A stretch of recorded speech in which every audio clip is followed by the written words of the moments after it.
తమకు ఉద్యోగ భద్రత కల్పించాలంటూ పశ్చిమ గోదావరి జిల్లా భీమవరం కలెక్టరేట్ వద్ద 6 రోజులుగా నిరసన తెలుపుతున్న కమ్యూనిటీ హెల్త్ ఆఫీసర్లకు వైఎస్ఆర్సీపీ నేతలు సంఘీభావం ప్రకటించారు. నిరసనలో ఆ పార్టీ జిల్లా అధ్యక్షుడు ముదునూరి ప్రసాదరాజు, మాజీ మంత్రి కారుమూరి నాగేశ్వరరావు, ఎమ్మెల్సీ కౌరు శ్రీనివాస్ పాల్గొన్నారు. విలేజ్ హెల్త్ క్లినిక్లలో విధులు నిర్వర్తిస్తున్న కమ్యూనిటీ హెల్త్ ఆఫీసర్లపై కూటమి ప్రభుత్వం నిర్లక్ష్యం వహిస్తోందని ఆగ్రహం వ్యక్తం చేశారు.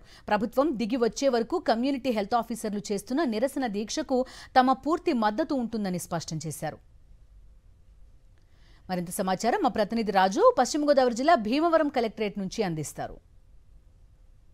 ఏదైతే ఆరోగ్య మంత్రికి సంబంధించి కమ్యూనిటీ హెల్త్ ఆఫీసర్లుగా ఉన్నారో వారికి సంబంధించి కూడా ఉన్నటువంటి ఏదైతే ఉద్యోగ భద్రత కల్పించాలంటే ఆందోళన చేపడుతున్నారో దీనికి సంబంధించి కూడా వైఎస్ఆర్ కాంగ్రెస్ పార్టీకి సంబంధించినటువంటి జిల్లా అధ్యక్షుడు గారు మాజీ మంత్రులు కూడా మద్దతు తెలిపారు. వారితో మాట్లాడదాం. సార్ చెప్పండి, గతంలో విలేజ్ హెల్త్ క్లినిక్లకు సంబంధించి కానీ ఉన్నటువంటి వారు కమ్యూనిటీ హెల్త్ ఆఫీసర్లు ఎవరుతున్నారో వీరికి సంబంధించి ఉద్యోగ భద్రత గరిపోయింది ఈ కూటమి ప్రభుత్వం ఏం చూస్తారు అసలు? అంటే గత ప్రభుత్వంలో ప్రతి గ్రామంలోని కూడా ప్రజల ఆరోగ్యాన్ని మెరుగుపరిచే భాగంగా ప్రతి గ్రామంలో కూడా విలేజ్ క్లినిక్లు తీసుకొచ్చున్నాం.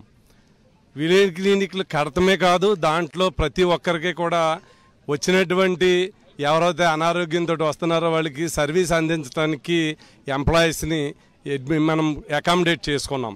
దాంట్లో భాగంగానే ఈ కమ్యూనిటీ హెల్త్ ఆఫీసర్స్ని నియమించుకున్నాం.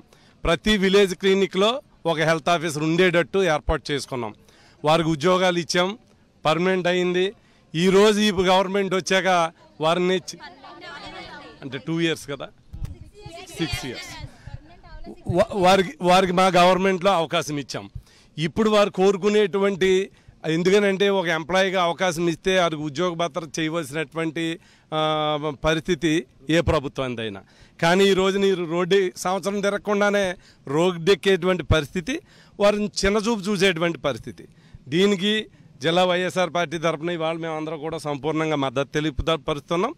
వారు ఏవైతే డిమాండ్స్ ఉన్నాయో అది కూడా మరి గౌరవ ముఖ్యమంత్రి మా జగన్మోహన్ రెడ్డి గారి దృష్టికి తీసుకువెళ్ళి అది ఈ గవర్నమెంట్ను ఒత్తిడి చేసే విధంగా వారికి పూర్తి సంఘీభావంగా వైఎస్ఆర్ పార్టీ ఉంటుందని మీ ద్వారా మేమందరం తెలియపరచుకుంటున్నాం.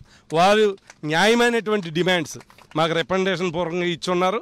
ఇప్పుడు ఏవైతే కోరుకుంటున్నారో అవన్నీ కూడా ప్రభుత్వం మీద ఒత్తిడి చేసి వారికి సంపూర్ణమైనటువంటి మద్దతు వైఎస్ఆర్ కాంగ్రెస్ పార్టీ ఇస్తుందని తెలియపరుస్తాం. సార్ ఏంటంటే మేము కోరుకునేది రెగ్యులరైజేషన్ సార్. 6 సంవత్సరాలు పూర్తయిన ప్రతి సిహెచ్ఓకి కూడా రెగ్యులర్ చేయాలని మేము కోరుకుంటున్నాం సార్. ఎందుకంటే సెంట్రల్ గవర్నమెంట్ మమ్మల్ని రెగ్యులర్ చేసుకోమని స్టేట్ గవర్నమెంట్కి ఇన్స్ట్రక్షన్స్ ఇచ్చింది సార్. ఏంటంటే స్టేట్ గవర్నమెంట్ మమ్మల్ని రిక్రూట్ చేసుకున్నప్పుడు మమ్మల్ని రెగ్యులరైజ్ చేయాలి సార్. 6 సంవత్సరాల తర్వాత ఒక ఎగ్జామ్ కండక్ట్ చేసి మమ్మల్ని రెగ్యులరైజ్ చేసుకోవాలి సార్.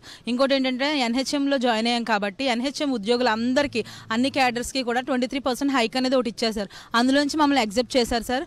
అందులో కూడా మాకు 23% హైక్ అనేది ఇంక్రిమెంట్ అనేది మాకు ఇవ్వాలని కోరుకుంటున్నాం సార్.